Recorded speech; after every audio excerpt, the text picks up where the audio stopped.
You might have to remove obstacles, reduce friction so that they can accelerate. You may also need to create obstacles, increase friction so that they can change direction. Here are some tactics that I use when thinking about building out enablement capabilities, both inside revenue teams and throughout the organization. It's important for us to identify first, what's the problem that we're looking to overcome? So again, a lot of problem solving here, but what's the problem what problem or challenge that we're looking to overcome? Could be an obstacle. What's getting in the way? Why? Why does that problem exist? Why does it continue to persist inside the organization?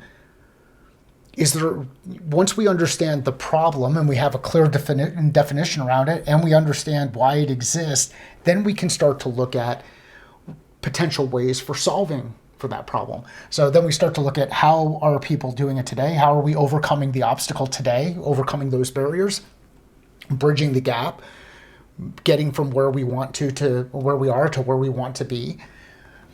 How might we do it differently? And the only way that I've been able to find out about how we might do it differently, other than some general brainstorming, you can go through some discussions around how we might do it differently, is to actually design backward from where the obstacle is. If you design backward, then we can start to identify individual gaps relative to the things that are creating the obstacle, and we can start to solve for each of those individually.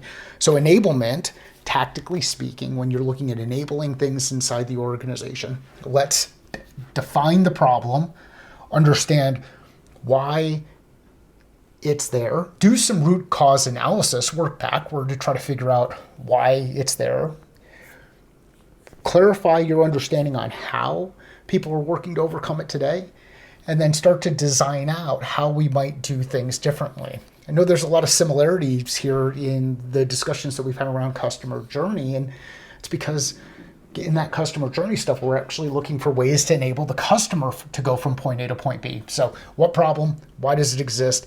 How are people solving for it today? How might we solve for it differently? And then map that out on a whiteboard.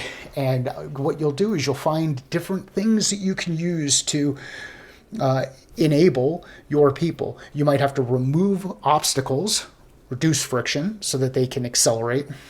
You may also need to create obstacles, increase friction so that they can change direction. Thanks.